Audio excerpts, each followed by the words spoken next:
दलों में बजरंग दल क्षत्रिय दल है, याद रखना। संग यदि ब्राह्मण है, बुद्धिमान बुद्धिता से चलता है, तो तुम क्षत्रिय हो। तुमको किससे चलना है मालूम है? शक्ति से। शक्ति का प्रयोग किस शस्त्र से होता है समझ गए ना? तो तुम क्षत्रिय हो। भारत के अंदर बजरंग दल क्षत्रिय दल है। ये तत्काल रिजल्ट निकालता है। दल दो ही होते हैं, गरम दल और नरम दल। तो तुम जो गरम दल वाले हो, धर्म को जरूर लेना आचरण में। फिर आप किसी के माध्यम से, जिसमें गुरु होता है, शास्त्र होता है, वो कभी असफल नहीं होता है। तो हमें अपनी पारिवारिक मान्यताओं को, हमें अपने जीवन के आधारों को, हमें अपने प्राचीन जो पूर्वज हमारे जो परंपराएं चलाए, हमारे पूर्वज इतने डरपोक नहीं थे, लेकिन हम डरपोक कहां से हो गए? क्या हमारे अंदर बल नहीं है? तो फिर उपयोग क्यों नहीं करते? डरते क्यों हो? डर जो है अन्यायी से डरने की कोई जरूरत नहीं है। भगवान गीता में कहते हैं कि अन्यायी आताकारी को दंड देना ही पुण्य है। विश्व हिंदू परिषद बजरंग दल द्वारा गीता जयंती के उपलक्ष्य में विशाल धर्म सभा का आयोजन। गीता जयंती एवं शौर्य दिवस के अवसर पर विश्व हिंदू परिषद बजरंग दल द्वारा चित्तौड़गढ़ स्थित द्वारिका धाम में एक विशाल शौर्य दिवस संतों के सानिध्य में आयोजित किया गया। बजरंग दल जिला सुरक्षा संयोजक प्रशांत गोस्वामी ने बताया, चित्तौड़गढ़ के सभी प्रखंडों से हजारों कार्यकर्ताओं ने शौर्य दिवस के कार्यक्रम में भाग लिया। धर्म सभा के प्रारंभ में पदाधिकारियों, मंचासीन अतिथियों द्वारा दीप प्रज्वल किया गया, जिसके बाद संगठन के विभिन्न कार्यकर्ताओं, पदाधिकारियों द्वारा मंचासीन अतिथियों का स्वागत किया गया। मंच पर विशिष्ट अतिथि महंत चंद्र भारती जी महाराज, हजारेश्वर महादेव, विजयपुर पीठ के पीठाधीश के विष्णुदास जी महाराज, सियालिया धाम के पूज्य संत त्यागी जी महाराज एवं यति जी महाराज थे। वहीं विश्व हिंदू परिषद जिला अध्यक्ष मनोज सोनी, नगर अध्यक्ष किशन पिछोलिया, मुख्य अतिथि राधेश्याम आमेरिया और मुख्य वक्ता विश्व हिंदू परिषद के प्रांत संगठन मंत्री धनराज रहे। कार्यक्रम को संबोधित करते हुए विजयपुर के पीठाधीश विष्णुदास ने आह्वान करते हुए कहा, हिंदू धर्म और राष्ट्र की रक्षा के लिए जब जब भी राष्ट्र और हिंदू समाज पर कोई भी आंच आई है, विश्व हिंदू परिषद और बजरंग दल ने अपने प्राण और खून की आहुति देकर रक्षा की है। उन्होंने कार्यकर्ताओं से आह्वान किया है, कोई भी हिंदू समाज का कार्यकर्ता या प्रतिनिधि किसी भी विधर्मी समाज के व्यक्ति से कोई खरीदारी ना करे, उनका पूर्ण रूप से आर्थिक और सामाजिक बहिष्कार करे। चंद्र भारती जी महाराज ने विश्व हिंदू धर्म और हिंदू समाज के कमजोर होने के कारण में हमारी पौराणिक व्यवस्था थी, उसका कमजोर होना बताया है। हमारा मंदिरों से दूर जाना और हमारी धर्म रीति रिवाज से कटना बताया। उन्होंने कहा, हम इन सब चीजों से जुड़कर ही वापस हिंदू समाज को अपना वो गौरव हासिल करवा सकते हैं। सियालिया धाम के संत त्यागी जी महाराज ने कार्यकर्ताओं से हर हिंदू धर्म में संपर्क कर हिंदू समाज को पुनः एकजुट करने का आह्वान किया। मुख्य वक्ता धनराज जी ने कार्यकर्ताओं से आह्वान करते हुए कहा, जिस प्रकार महाभारत में कृष्ण भगवान द्वारा अर्जुन को गीता का उपदेश देते हुए कहा था कि विधर्मियों का नाश कर धर्म की विजय बनाओ, इसी प्रकार बजरंग दल, विश्व हिंदू परिषद के कार्यकर्ता और हिंदू समाज को एकत्रित होकर अधर्मियों का नाश करना चाहिए और धर्म की विजय के लिए वर्ष 2024 विश्व हिंदू परिषद के 60 साल पूरे होने पर सभी कार्यकर्ता संकल्प लें। हर ग्राम वार्ड तक इकाई गठित हो और प्रत्येक हिंदू समाज के व्यक्ति से संपर्क कर उन्हें संगठन से जोड़े। साथ ही प्रशासन को आग्रह किया, आज जो शौर्य संचलन पर रोक प्रशासन द्वारा लगाई गई है, जिसके जवाब में आगामी कार्यक्रम प्रत्येक प्रखंड पर बजरंग दल के कार्यकर्ताओं का हिंदू कार्यकर्ता सम्मेलन किया जाएगा। अंत में श्री जगदीश मेनारिया जिला सह संयोजक ने धन्यवाद और आभार व्यक्त किया। कार्यक्रम का संचालन जिला मंत्री अनिल चतुर्वेदी और जिला सह मंत्री प्रदीप काबरा ने किया। नवभारत समाचार चित्तौड़गढ़ राजस्थान से पंकज तिवारी के साथ दुर्गेश कुमार लक्षकार की रिपोर्ट। जिस तरीके से हमारे विधर्मी लोग कुचलने में लगे हैं, आज हमें हर युवा की, हर बजरंग कार्यकर्ता की जिम्मेदारी है। ये नहीं होना चाहिए कि इसका मुकाबला वो करेंगे जिसके सामने परिस्थिति आए, मुकाबला उसी को ही करना है। तो हम बजरंग दल वीर बजरंगी कहलाने के लायक हैं। संगठन में तो वो शक्ति है कि जो शक्ति हमारे किसी भी तत्व में नहीं है, जो हमारे संगठन में है। अभी हम हाथ दिखाते हैं, 5 उंगली एक एक अलग अलग होती हैं, एक एक उंगली कोई भी तोड़ देगा। और अगर हम 5 हो जाए तो फिर हम पांडव बन जाएंगे। 5 व्यक्ति एक मन के, एक बुद्धि के, एक विचार के व्यक्ति एक साथ जिस देश में, जिस गांव में, जिस समाज में रहते हैं, वहां कभी अन्याय का कोई अंदेशा नहीं रहता है। और बड़े मजे की बात तो यह है कि हमें सामने आ रही कुरीतियों का सामना करना होगा। हर 5वें हिंदू के पीछे एक छठवा जो चंद लगा हुआ है, उनके चंदों को जब तक हम नहीं पहचानेंगे तब तक हमारे संगठन में कहीं न कहीं दरारें पड़ती ही रहेंगी और समस्याएं हमारा जान खाती रहेंगी। इन समस्याओं के निराकरण के लिए हमें अपने आत्मबल को जगाना होगा। जिस दिन आत्मबल जाग जाएगा उस दिन हमें सावधानी करनी नहीं होगी, सावधानी स्वतः हो जाएगी। तो हम सभी भाइयों से निवेदन करते हैं कि 5 मिनट बैठकर अपने समाज के बारे में, लंबे अरसे से हमारे धर्म में मनमानी तरीके से व्यवस्थाएं चली आ रही हैं, लोग सहते चले आ रहे हैं, सहते सहते इतने हो गए हैं कि हम लोग कमजोर और दुर्बल हो गए हैं। हमें वो दुर्बलता को त्यागना है। हृदय में जो तुच्छता बस गई है उसको त्यागना होगा। भगवान कृष्ण ने अर्जुन को गीता में उपदेश दिया। अर्जुन बार बार कोई न कोई मुद्दा, कोई न कोई तहरीर निकाल के भगवान से बचाव कर लेते थे।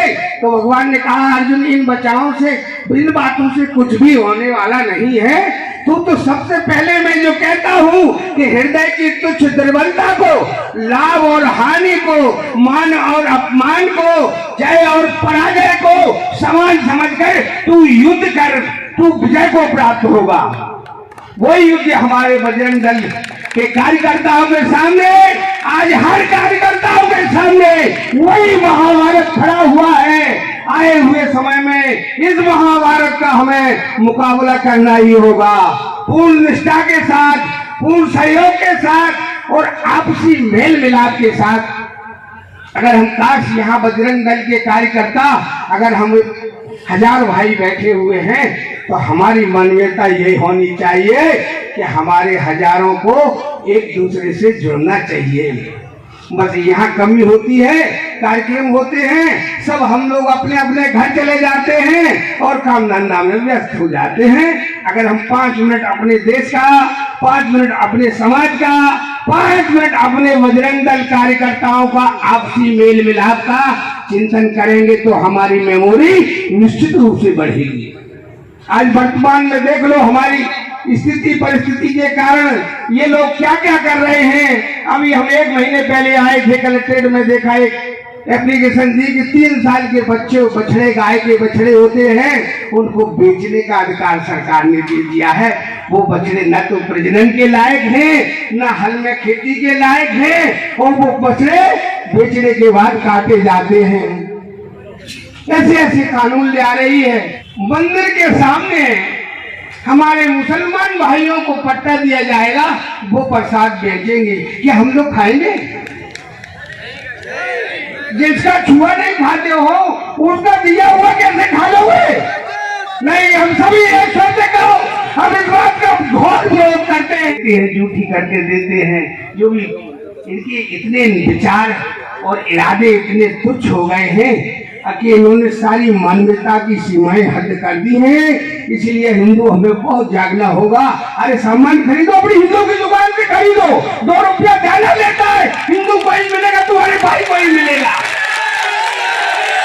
हम अपनी शक्ति का संचय ऐसी जगह जगह जहाँ हमारे दुश्मन बढ़े। कोई हिंदू होकर के भी इन विधर्मियों से खरीदारी करता है, इन विधर्मियों से प्रेम बढ़ाता है, इन विधर्मियों को भेज देता है, वो हिंदू देशद्रोही है, गद्दार है, वो हिंदू कहलाने। और वो अपना मुंह तो काला कर ही रहा है, अपने पूर्वजों का भी मुंह काला कर रहे हैं कि उनके पूर्वज ऐसे नहीं थे जैसे ये लोग कार्य कर रहे हैं। तो हमें अपनी पारिवारिक मान्यताओं को, हमें अपने जीवन के आधारों को हमें अपने प्राचीन जो पूर्वज हमारे जो परंपराएं चलाए, हमारे पूर्वज इतने डरपोक नहीं थे, लेकिन हम डरपोक कहां से हो गए? क्या हमारे अंदर बल नहीं है तो फिर उपयोग क्यों नहीं करते? डरते क्यों हो? डर जो है अन्यायी से डरने की कोई जरूरत नहीं है। भगवान गीता में कहते हैं कि अन्यायी आताकारी को दंड देना ही पुण्य है। मारते हैं, देश की संपत्ति का नुकसान करते हैं, वो लोग आताताई कहे जाते हैं। हमारे गीता में उनको ऐसे लोगों को आताताई कहते हैं। ऐसे लोगों को मारने से, ऐसे लोगों को सजा देने से पुण्य की प्राप्ति होती है, कोई पाप की प्राप्ति नहीं होती है। भगवान ने गीता में कहा है कि अर्जुन, अन्याय करना पाप है, लेकिन अति से ज्यादा अन्याय को सहना महापाप है। अगर इस दिन को, इस फार्मूले को, इस परंपरा को, इस मान्यता को अगर हम हृदय में रख लेंगे तो विश्व में कोई ताकत नहीं जो हमारे हिंदुत्व को, हमारे बजरंग दल, हमारे विश्व हिंदू परिषद और हमारे संघ प्रेमियों को क्षति पहुंचा दे। नहीं, सत्य की रक्षा परमात्मा करता है। जो सत्य पर चलता है, कठिनाइयां जरूर होती है, लेकिन उसकी रक्षा धर्म का चलाने वाले, उसकी सृष्टि के रचयिता, वो स्वयं उसकी रक्षा करते हैं। तो हमें अपने बजरंगबली पर, हमें अपने इष्ट पर, हमें अपने गुरु पर, हमें अपने संतों पर पूर्ण आस्था और दृढ़ विश्वास के साथ उनकी आज्ञा का अगर हम पालन करते रहेंगे तो हमें मौके मौके पर ऐसे ही हमें जो ऊर्जा देनी चाहिए आपको हम ऊर्जा देते रहेंगे। और अगर अनसुनी करेंगे कि इस कान से सुना और इस कान से निकाल दिया तो आना जाना और सभी व्यर्थ किया। तो हमें मनन करना है, मन शक्ति को तेज करना है। आज वर्तमान समय में ज्ञान प्रचार प्रसार की कोई कमी नहीं है। ज्ञान तो इतना सस्ता है कि कचरे से भी ज्यादा सस्ता है। अगर किसी के दरवाजे पर कचरा पड़ा हो तो एक ट्राली भरने के लिए कहो तो 1000 रुपया मांगता है। 1000 रुपया कचरे का लूंगा, लेकिन ज्ञान ऐसा मारा कर रहा है कि इसको दीपक लेके ढूंढना पड़ रहा है कि कौन चलेगा इस ज्ञान पर। ये हमारी दशा हो रही है। तो हमें चिंतन करना हो, हमें अपनी कुरीतियों को, हमें अपनी कमियों को, हम पुराने वर्तमान समय से जो भूले करते आ रहे हैं, हमें वो भूलों को त्यागना होगा और हमें स्वच्छ और निर्मल मन मस्तिष्क से अपने देश की संपदा को, अपने देश की संस्कृति को, अपने देश के इतिहास का नाम आगे ले जाना है। तभी हम हिंदू कहलाएंगे। हिंदुओं ने ऐसा नहीं है, बहुत संघर्ष किया है, बहुत यातनाएं झेली हैं। क्या हमारे पूर्वज औरंगजेब और मुगलों का, इनका सबका मियापुरों का राज आया तो फिर क्या हमारे पूर्वजों के पास क्या क्या नहीं किया, और क्या उनकी हम सब बातें भूल गए? वो हमें भुलाई नहीं जा सकती हैं। हम कितना ही मन को समझा ले, कितना भी हम भय के अधीन होकर इन बातों को भुला ले, लेकिन हम न सही तो हमारी आने वाली पीढ़ी इनके उन किए हुए कारनामों का जरूर जवाब देगी। हनुमान संकट मोचन कृपा निधान। जय श्री राम, जय सिया राम। संकट मोचन कृपा निधान। इतने से मैं समझ गया तुम लोगों की धारणा के लिए। सारे दलों में बजरंग दल छत्री है, पर तुम कैसे बजरंग दल छत्री बैठे हो जो राम के नाम और बजरंग दल का नाम ही, बजरंगी का नाम नहीं ले सकते हो? तुम क्षत्रिय नहीं हो सकते हो, तुम क्या आंदोलन उठा सकते हो? फिर से बोलिए, जय सिया राम, जय जय हनुमान, संकट मोचन कृपा निधान। जय सिया राम, ताली बजाते। जय हनुमान, संकट मोचन कृपा निधान। जय सिया राम, जय जय हनुमान, संकट मोचन कृपा निधान। जय सिया राम, जय जय सिया राम, जय सिया राम, जय कृपा निधान। जय श्री राम, जय श्री राम। अच्छा, इस नाम के लिए ही क्यों संबोधित किया जाता है? इस नाम को क्यों बोला जाता है? पहले तो इस नाम की दो कम समय में 2 शब्दों में आपके लिए समझाता हूँ, क्योंकि अमंगल जहाँ होता है, अत्याचार जहाँ होता है, अन्याय जहाँ होता है, जहाँ राम के चरित्र की जरूरत पड़ती है, इसलिए राम का नाम लिया जाता है। शमशान चलोगे, किसी आपत्तिजनक समस्या में उलझ जाओगे, अकाल दुकाल की स्थिति में आ जाओगे, तब तुम राम नाम को पुकारोगे, तभी सफल होगे। पहले तो तुमको हिंदू बनना पड़ेगा, पट्टा डालने से काम नहीं चलेगा बंधुओं। आज भारत राष्ट्र और संस्कृति जिस दिशा में चल रही है, तुम्हारे लिए पहले गीता को, रामायण को समझना पड़ेगा। आंदोलन, युद्ध ऐसे नहीं रहना, बिना शास्त्र के, बिना समझे, बिना सुने सुलझोगे नहीं और उलझ जाओगे, क्योंकि भारत ऐसे सिस्टम में उलझ गया है कि इसको, सिस्टम को तोड़ना पड़ेगा, फिर युद्ध लड़ना पड़ेगा। प्रेम से बोलो श्री राम जय राम, जय जय राम, श्री राम जय राम, जय जय राम, श्री राम जय राम, जय जय राम, श्री राम जय राम, जय जय राम। देखो, जब राम का नाम तुम अंदर जिह्वा पे लेके चलोगे और स्मरण उस राम का, हनुमान का अंदर रखोगे, तब तुम किसी कार्य को करना, नहीं तो करना मत, असफल हो जाओगे। क्योंकि राम नाम में वो ताकत है कि मन में सिर्फ इस कीर्तन को, विजय मंत्र को आप बोलते रहना, और फिर अपने आप अंदर से जो स्रोत निकलेंगे वो वेद संहिताओं के तत्काल कर्म कर लेना, सफल हो जाओगे। गीता का प्रारंभ है संदेह भ्रम को दूर करना। आप गीता को जरूर पढ़ें, ज्यादा नहीं तो 2 अध्याय, 3 अध्याय और 4 अध्याय, ये 3 अध्याय को जरूर पढ़ना, तुमको हिंदू बनने की कला मिलेगी। और रामायण घर में पढ़ना, और शनिवार मंगलवार के दिन लाल भगवा का रंग के मंदिर पे बजरंगबली के जाकर के वहां पर सुंदरकांड का पाठ करना। इससे तुमको जो ताकत मिलेगी, शक्ति मिलेगी, तब ही राज करता है और तब ही विजय दिलाता है। आप पहले धर्म की ओर अंदर से संस्कार बनाइए शरीर के अंदर, फिर देखिए आप में कितना प्रेम होता है। जयचंद अपने आप आंधी में उड़ जाएंगे। राम नाम में बहुत ताकत है, आपके बीच में ढूंढना नहीं पड़ेगा। आप सिर्फ राम राम जपिए जोर से और मन में, और चलने दीजिए गाड़ी। आपके बीच में कोई दलाल होगा, कोई जयचंद होगा, स्वतः ही निपट जाएगा। उस राम नाम में इतनी ताकत है। अच्छा, आपके लिए थोड़ा एक कला का निर्माण किया है, जिसमें सकरात के दिन 4-5 हजार भाई लोगों का, आपका सबका निमंत्रण है। भोजन व्यवस्था की है और गौ माता को उस दिन से अपन प्रवेश कर रहे हैं।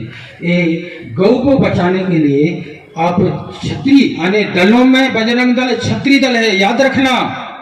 संग यदि ब्राह्मण है, बुद्धिमान, बुद्धिता से चलता है, तो तुम छत्री हो। तुमको किससे चलना है मालूम है? शक्ति से। शक्ति का प्रयोग किस शस्त्र से होता है, समझ गए ना? तो तुम क्षत्रिय हो। भारत के अंदर बजरंग दल क्षत्रिय दल है, ये तत्काल रिजल्ट निकालता है। दल 2 ही होते हैं, गरम दल और एक नरम दल। तो तुम जो गरम दल वाले हो, धर्म को जरूर लेना आचरण में, फिर आप किसी के माध्यम से, जिसमें गुरु होता है, शास्त्र होता है, वो कभी असफल नहीं होता है। तो इस गौशाला में सकरात के दिन नीलिया महादेव गौशाला की गौ माता को वहाँ प्रवेश करेंगे। और रोड पे जो गौ माता रोजाना एक्सीडेंट होती है, और हर गांव में, आप जिस गांव से भी आप आए हैं, वहां से गौ माता के लिए यथाशक्ति, जब थ्रेसर चले, गेहूं कटे, वहां का भूसा निकाल के अपने अपने गांव से वहां पहुंचाएंगे और यथाशक्ति उसमें योगदान देंगे। शरीर से, जेब से, 2 ही योगदान की वहां जरूरत है। बाकी राष्ट्र की संस्कृति के लिए सारे योगदान की जरूरत है। अपनी वाणी को यहाँ विराम देता हूँ। ज्यादा बोलने से तुम्हारे अंदर शक्ति, ऊर्जा उभर जाएगी और मेरे बैलेंस बिगड़ जाएगा। इतना मैंने संभाल के बोला हूँ, और ज्यादा चाहिए तो मेरे पास आना। जय जय श्री राम, जय जय। मनोज जी को ये कहा था कि मेरे पास यहाँ पर कम से कम अपने पास 1000 से 2000 आदमी होने चाहिए, बजरंग दल के, युवा दल के, और उनकी मुझे लगता है कि उन्होंने इस पे काम किया है। और आप सब बजरंग भाइयों को, बजरंग जो युवा हैं मित्रों को मेरा कोटि कोटि आशीर्वाद है कि आप यहाँ पर आए हैं। वैष्णव दास जी ने जो प्रवचन किया है उसमें सब कुछ ही आ गया है। उन्होंने गीता से लेकर, बजरंग दल से लेकर, रामायण से लेकर आप सबको जो है उन्होंने जागृत किया है। इसी प्रकार जब जामवंत जी ने, जब सब उन्होंने अपना हौसला खो दिया तो जामवंत ने कहा कि तुम सबको, अंगद को भी बुला रहे, सबको कर रहे हो, सुग्रीव जी को कह रहे हो, अरे तुम जो है बजरंग बली से क्यों नहीं बात करते? वो चुपचाप बैठे हैं, कोई ना कोई उनके कारण उनके दिमाग में कुछ चल रहा है। तो उन्होंने कहा बजरंग से जाकर बात करो ना। तो जामवंत जी ने कहा, और सभी जब उनके पास गए तो उनका विकराल स्वरूप इतना हो गया कि उन्होंने कहा मैं धरती को उलट दूं, या लंका को उलट दूं, या इस समुद्र को उलट दूं। अर्थात मतलब उनको जागृत किया गया।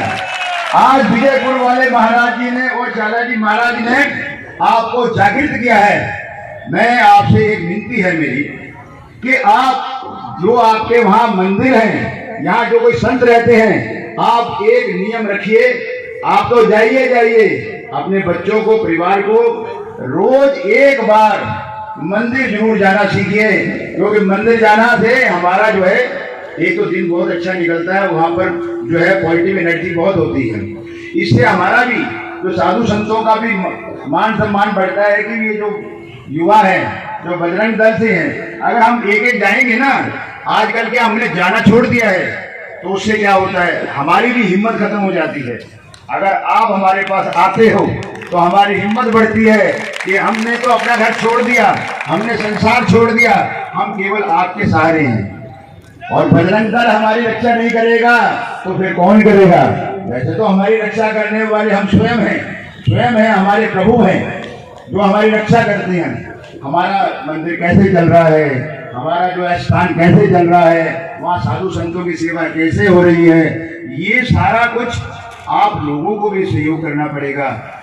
और उन मंदिरों में देकर आइए, कुछ भी देकर आइए, चाहे थोड़ा आटा दो, दाल दो, कुछ भी दो, जिससे कि साधु संत जो हैं वो तो है ही है, आपके लिए समर्पित हैं। जब आप हमें कहोगे हमारा तन धन जो कुछ भी हमारे पास है वो अगर हम सर्वस्व आपके लिए न्यौछावर करने को तैयार हैं, पर हमें भी ये चाहिए कि हमारा बजरंग दल जो है, हमारी सेना है, वो जो है देश के आगे लाने के लिए हमारे को अंदर से एक भाव पत्र प्रकट करना है कि हमें इन आताताइयों से जो भी इस संसार में अब चल रहा है, आप भी जान रहे हो कि आज उन्होंने कहा ना कि 5 के बाद हर घर में एक जयचंद है। मैं कहता हूं एक घर के बाद जयचंद है जो कि हमें नीचे की तरफ ले जाना चाहता है। आज वो हमें नहीं मानते, वो किसको मानते हैं?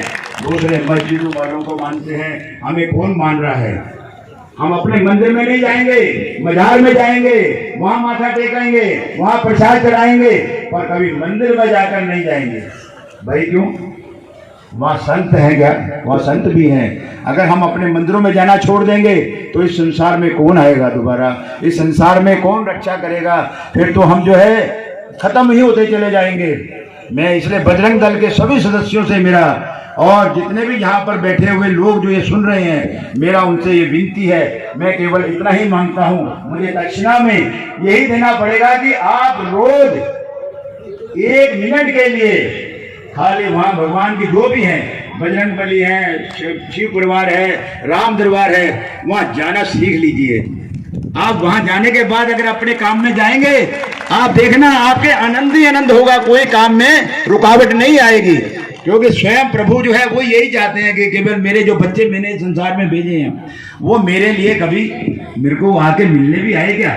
फिर हम कहते हैं प्रभु तो दिखे नहीं है। प्रभु तो हर समय है, पर हमारी दृष्टि होनी चाहिए, यथा दृष्टि तथा।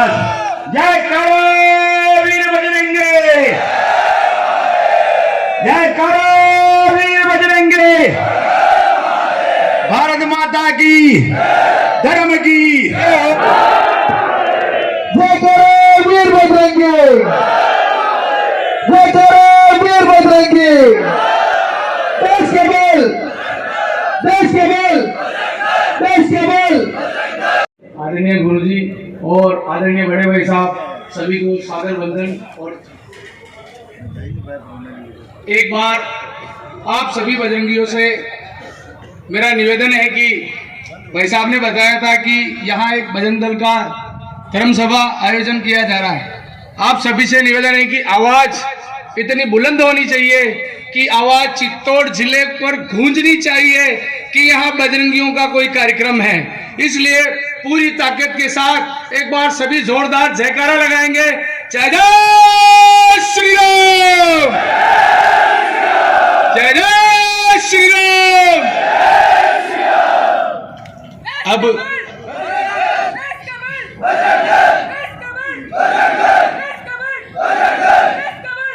जय श्री राम। क्या है कि बजरंग दल के कोई भी कार्यकर्ता जहां कहीं भी किसी भी हिंदुत्ववादी कार्यक्रम में या कभी भी हिंदू समाज के ऊपर कोई भी संकट आता है तो बजरंग दल के कार्यकर्ता तुरंत खड़े हो जाते हैं।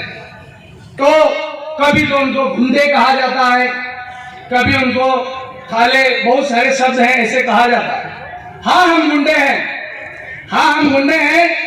अगर हमारी गौ माता की रक्षा के लिए हमें खड़ा होना पड़ता है तो हाँ हम गुंडे हैं। अगर हमारे हिंदू समाज के बहन बेटियों के साथ लव जिहाद होता है तब हम सामने खड़े होते हैं और उनका सामना करते हैं तो हाँ हम गुंडे हैं। अगर हिंदू समाज के ऊपर जब कभी भी संकट आता है और अगर हम एकता के साथ खड़े होते हैं तो हाँ हम बिल्कुल गुंडे हैं। इसलिए भाइयों, हिंदू समाज के साथ काम करना है तो किसी भी अगर कोई हमारी मतलब बुराई भी करे तो हमें निराश नहीं होना है। हमेशा हिंदुत्व के लिए एक साथ एकजुटता के साथ खड़े रहना है। मैं हिंदू हूँ, मुझ में हिंदुत्व है और मैं हिंदूवादी हूँ। जय जय श्री राम, जय श्री राम, जय श्री राम। इस वीर प्रसिद्ध धरा चित्तौड़ को नमन। आज के इस उत्सव गीता जयंती एवं शौर्य दिवस में मंच पे विराजमान हमारे पूज्यवर संत समाज, हिंदू धर्म के मार्गदर्शक महंत आदरणीय चंद्र भारती जी हजारेश्वर महादेव, महंत विष्णुदास जी विजयपुर धाम, संत रामदास जी त्यागी सियालिया धाम, मेरे प्राणों से प्यारे हिंदू धर्म, आप सब विराजमान जिनमें परमात्मा स्वरूप आत्मा विराजमान है। भगवान श्री कृष्ण ने अर्जुन के माध्यम से कुरुक्षेत्र में जो संदेश दिया था, जो उपदेश दिया था, जो मार्गदर्शन दिया था, उसे महर्षि वेद व्यास ने एक ग्रंथ के रूप में संयोजित करके एक गीता नाम का ग्रंथ किया था। गीता ही एकमात्र ऐसा ग्रंथ है जिसकी विश्व में दोस्तों जयंती मनाई जाती है। गीता जयंती पर भगवान श्री कृष्ण ने जो उपदेश, जो विश्व को मार्गदर्शन दिया था, उस मार्गदर्शन पर चल के हम विषम से विषम परिस्थितियों में अपने जीवन को सफल बना सकते हैं। गीता जयंती में, गीता ग्रंथ में 18 अध्याय और 700 श्लोक है दोस्तों। उसके हर शब्द में, हर श्लोक में जीवन जीने का सार है, जीवन जीने की कला है, जीवन जीने का प्रबंधन है और जीवन जीने का क्रम है। जीवन को कैसे जिया जाता है वो गीता हमें मार्गदर्शित करती है। गीता जयंती पर हम सब साथियों को एक प्रेरणा लेनी चाहिए कि गीता के आदर्श, गीता के मार्गदर्शन जो गीता ने हमें दिया है भगवान कृष्ण के माध्यम से, उस पर हम चलें और उस पर चल के अपने जीवन को सफल बनाएं। गीता पे तो जो गीता ग्रंथ है उस पर चल के न केवल अपने सनातन धर्म का भला करना है दोस्तों, लेकिन अपन को विश्व का भी भला करना है। गीता पे, गीता के आदर्शों पे चल के ही हम हमारे देश को विश्व गुरु बना सकते हैं। गीता वो ग्रंथ है दोस्तों जिस पर चल के आदमी हर समस्या से निजात पा सकता है और जीवन को सफल बना सकता है। गीता जयंती पर प्रेरणा ले, गीता को अपन घर घर तक पहुंचाएंगे, गीता के संदेशों को घर तक पहुंचाएंगे और उसके संदेशों पर चल के, उसके उपदेशों पर चल के अपन अपना जीवन सफल बनाएंगे और साथ में अपने देश का और सभी साथियों का जीवन सफल बनाएंगे। मैं सभी आप साथियों से प्रार्थना करता हूं, अनुरोध करता हूं कि गीता के संदेशों को अपन अपनाएं, गीता के संदेशों को घर घर तक पहुंचाएं और उस पर चलकर अपन अपना देश को विश्व गुरु बनाएं।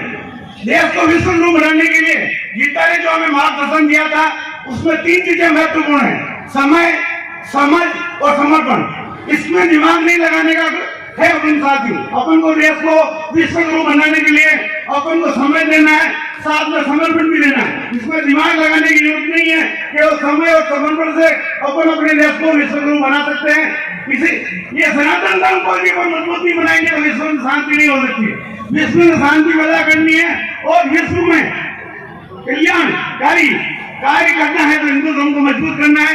तो सभी साथियों से अनुरोध है तो अपन हिंदू धर्म को मजबूत बनाएं, इसके आदर्शों को अपन पालना करें, लोगों को भी इस आदर्श को मानने के लिए प्रेरित करें। जय हिंद, जय भारत।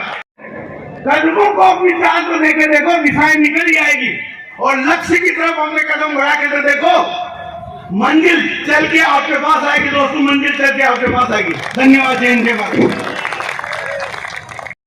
कि वास्तव में हमारे मन में विकृति क्यों आई? हम जैसे श्रेष्ठ कार्यकर्ता, श्रेष्ठ समाज को जगाने वाले बंधु मंदिरों पर हमारा आना जाना बंद हो गया। एक संत इस बात को कह रहा है, ये बड़ा दुख का विषय है। कोई हिंदू धर्म को मानने वाला व्यक्ति वह हिंदू धर्म को नहीं मानता। इस कमी को कौन दूर करेगा? ये कमी भी हम सबको मिलकर दूर करनी पड़ेगी। और इसलिए मैं कहता हूं 2024 आने से पहले ये दृश्य बदलना चाहिए। बोलो, बदलेगा कि नहीं बदले? ईमानदारी से बोलना, बदलेंगे। देखिए पूज्य संत विराजमान है यहाँ, फिर से वो आप भी मिलेंगे तो पूछेंगे बजरंग दल ने क्या किया। तो बजरंग दल की बात सत्य साबित होनी चाहिए मित्रों। और इसलिए आने वाले समय में जब महाराज चंद्र भारती जी ने कहा है तो उनकी बात पर विश्वास करके उनको संकल्प दिलाते हैं कि आने वाले समय आपकी बात पर विचार होगा और वो दृश्य बदलेगा बजरंग दल। मित्रों, इसके लिए बजरंग दल का गठन है। हम बात कर रहे थे अयोध्या में राम मंदिर की। राम मंदिर का काम तो चल रहा है मित्रों। 2023 पूरा होते तो आप सब मंदिर के दर्शन करेंगे। भगवान राम जी उस भव्य मंदिर में विराजमान होंगे। इतनी तीव्रता के साथ में काम चल रहा है। और दूसरी बात आपने देखी होगी अभी कुछ दिनों पहले काशी विश्वनाथ एक बड़ा कॉरिडोर जो कभी मंदिर दिखता नहीं था, लेकिन आज उसको भी भव्य स्वरूप प्रदान किया है। और एक इतना विशाल भव्य स्वरूप दिया है कि गंगा घाट से लेकर नीचे कॉरिडोर तो पूरा मंदिर के दर्शन होते हैं। अब कुछ लोगों ने विषय छेड़ दिया है, अब एक और विषय बचा है। मैंने तो नहीं कहा, लेकिन आप लोगों की तरफ से व्हाट्सएप पर, सोशल मीडिया पर चल पड़ा है।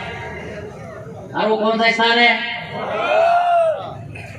लेकिन उसके लिए संकल्प लेना पड़ेगा। केवल हाथ खड़ा करना नहीं, कहना नहीं। जिस दिन 24 आते आते आप हर गांव में समिति बना देंगे, सत्ता फिर से करवट बदलेगी मित्रों, और फिर से मथुरा के दर्शन होंगे। जय श्री राम। जो अयोध्या में भगवान का श्री राम मंदिर भव्य बन रहा है, ऐसी की ऐसी तैयारी उसकी भी मित्रों। लेकिन पीछे नहीं हटना। और उस राम मंदिर को प्राप्त करने के लिए हमने 76 युद्ध लड़े हैं, कम नहीं लड़ा। हिंदू समाज ताकतवर था, हिंदू समाज की भुजाओं में ताकत थी, इसलिए उसने 76 बार युद्ध लड़ा है। और 76 बार युद्ध लड़ा, कितने हिंदुओं ने बलिदान दिया है? 3,75,000 हिंदुओं ने बलिदान दिया है। उसका परिणाम उनकी तपस्या है मित्रों। ये परिणाम आगे भी जारी रहना चाहिए कि अगर और भी बलिदान देने की आवश्यकता पड़ी तो भी बजरंग दल पीछे नहीं हटेगा। और अब ऐसा लग रहा है मेरे को कि केवल आपकी हुंकार ही काफी है। अब बलिदान देने का समय तो गया, केवल आप हुंकार भर के खड़े हो जाएंगे, इसमें भग जाएंगे लोग। अब ज्यादा ताकत नहीं बची है,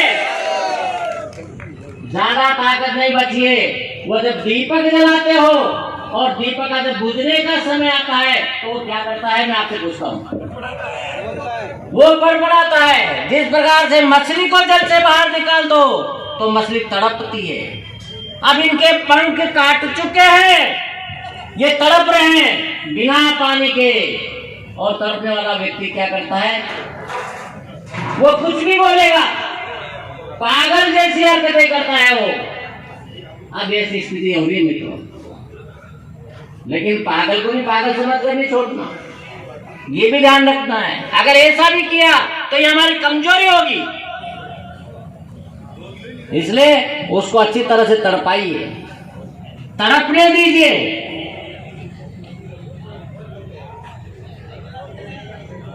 जब उसको तड़पता हुआ देखेंगे तो आपको ध्यान में आएगा कि इन लोगों ने बहुत अत्याचार किया हिंदू समाज पर। आज भी किसी न किसी प्रकार से हिंदू समाज को प्रताड़ित करने का काम कर रहे हैं मित्रों। और इसलिए मैंने कहा ना, अंतिम क्षण आ रहा है और आने वाली सदी कौन सी सदी होगी, जरा जोर से बोलिए, भूल गई?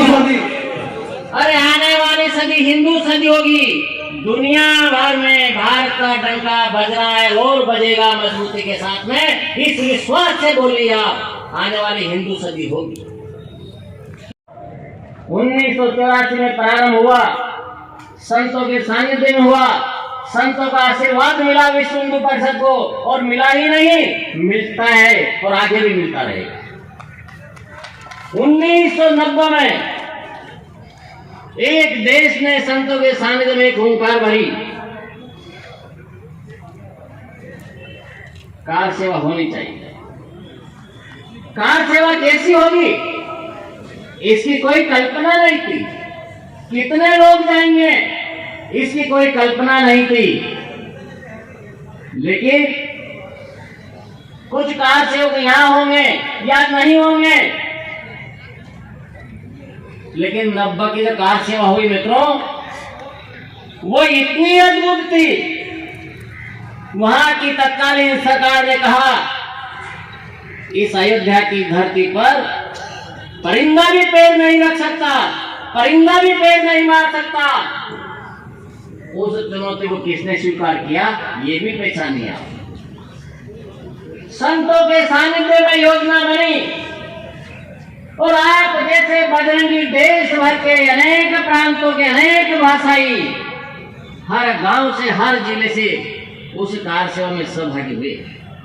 जो बजरंग दल से जुड़ा था वो भी सहभागी हुआ, जो बजरंग दल का हिस्सा नहीं था, लेकिन मैं हिंदू समाज का व्यक्ति हूं, ये मेरी प्रतिष्ठा का प्रश्न है, मुझे भी कार सेवा में जाना है, वो भी गया। और जिसने कहा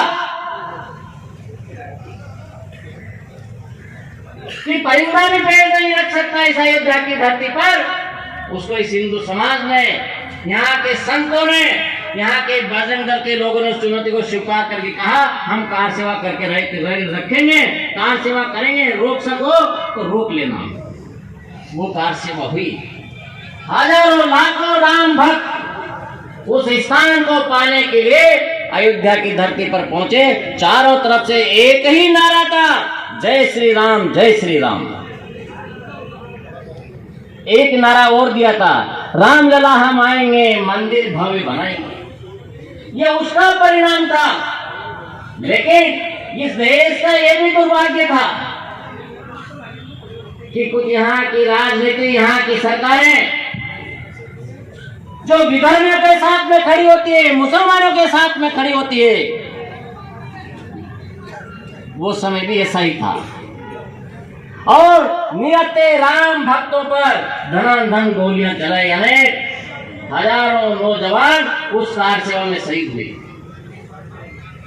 फिर से भी बजरंग दल ने हिम्मत नहीं हारी, संतों ने फिर से मार्गदर्शन किया, इतना बलिदान दिया है और बलिदान देंगे और भी कीमत चुकाएंगे। चाहे कितनी कीमत और चुकानी पड़े तो भी बजरंग दल पीछे नहीं हटेगा। फिर से समय लौट कर आया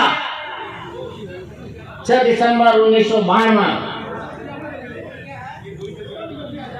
आज जिस मंदिर के हम दर्शन करें, जो मंदिर भव्य बन रहा है, शायद वो कलंक 6 दिसंबर 92 को आप सब लोगों की शक्ति एकत्र नहीं हुई होती और वो कलंक नहीं हटता तो आज भव्य मंदिर नहीं बनता।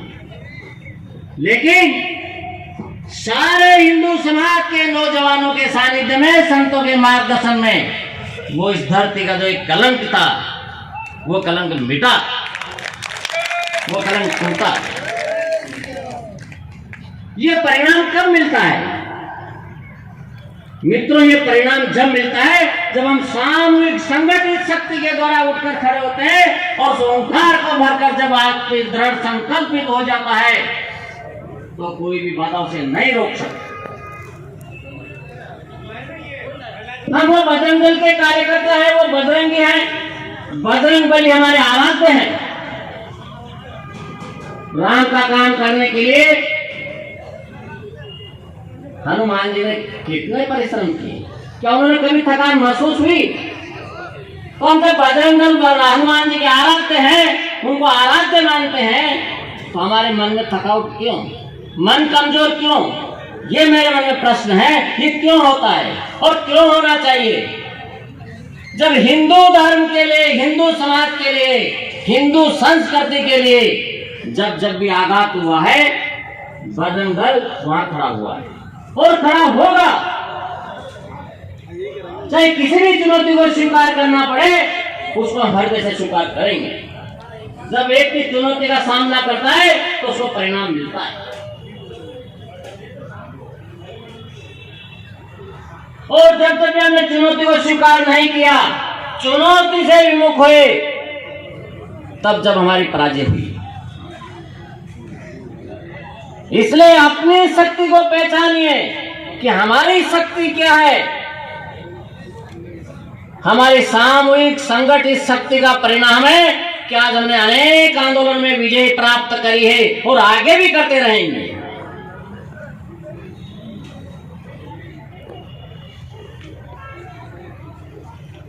देश में अनेक प्रकार के काम चलते हैं।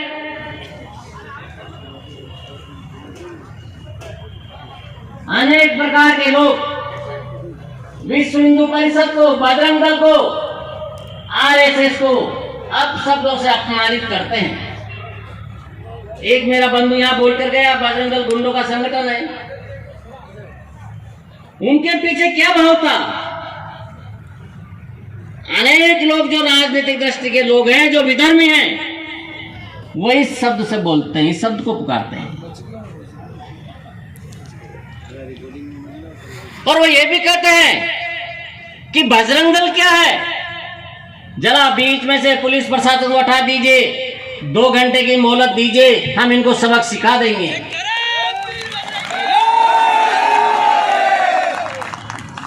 अरे हमने आपको 2 घंटे की मोहलत दी थी, गोधरा में दी थी हमने 2 घंटे की मोहलत। क्या हक हुआ तुम्हारा? वो 2 घंटे की मोहलत मांगने वाले आज उठकर पानी नहीं पी सकते उस धरती पर। अरे ये बजरंग दल हुआ है, लेकिन शक्ति को पहचानना पड़ेगा। आज भी कुछ लोग बोलते हैं ऐसा।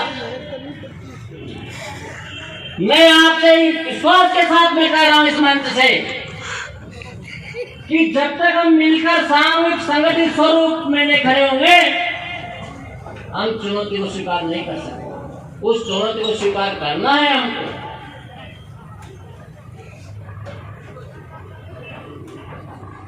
और जब चुनौती को व्यक्ति स्वीकार करता है तो उसका कदम आगे बढ़ जाता है। आज पूरे देश भर में इस चित्तौड़ प्रांत के 24 जिलों में कई जगह संचलन है, कई जगह धर्म सभा है। लेकिन आपके मन में यह भी आ रहा होगा कि हम संचलन को लेकर आए हैं, संचलन होना था,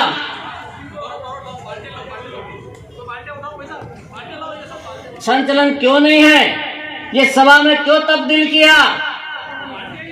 अरे भाई, आपकी तकदीर, आपकी ताकत के सामने प्रशासन ने हथियार डाल दे कि हम इस काम को नहीं होने देंगे, हम नहीं संभाल सकते इस काम को। और इस क्षेत्र में जो तत्कालीन जो सरकार है, प्रशासन के ऊपर उसका भी दबाव पड़ा, ये बजरंग दल की शोर यात्रा नहीं होनी चाहिए। मैं ये पूछता हूं, क्या इस बजरंग दल को तुम कहां कहां रोकोगे, कहां कहां जाओगे? हर चीज का उत्तर देंगे आने वाले समय में, उस चुनौती को भी स्वीकार करना पड़ेगा हमको।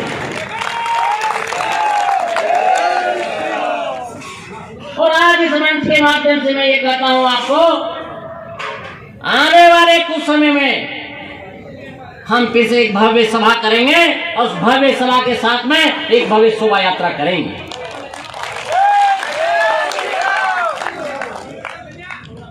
लेकिन किसी ताकत को झुकाना है, लड़ना है, तो मित्रों से दुगनी ताकत चाहिए, उससे दुगनी ताकत चाहिए। जब जब भी हमने प्रशासन के सामने खड़े हुए हैं, जब जब हम किसी सत्ता के सामने खड़े हुए हैं या किसी विधर्म के सामने खड़े हुए हैं, मैं ये कहता हूं, विधर्म तो बजरंग दल के सामने टिक ही नहीं सकता, उसकी हिम्मत ही नहीं है, वो कुछ भी बोल सकता है, लेकिन बजरंग दल के सामने आने की ताकत नहीं है मित्रों, ना आएगा, ये मैं आपको इस मन से कहा हूं। लेकिन हमको इस शक्ति को और बढ़ाना है। बोलने में आप भी बोल सकते हैं, लेकिन वास्तव में जीवन तो क्या है नीचे, और इसलिए मैं आपसे आज इस चुनौती के सामने रख रहा हूं। आने वाले 2024 विश्व हिंदू परिषद के 60 वर्ष पूर्ण होने वाले हैं, तो केंद्र ने एक लक्ष्य दिया है। वो लक्ष्य क्या है कि बजरंग दल की ताकत आने वाले 2024 में हर गांव में बजरंग दल की समिति का गठन होना चाहिए। फिर देखते हैं इस बजरंग दल की दुनिया में बजरंग दल को कौन रोकता है।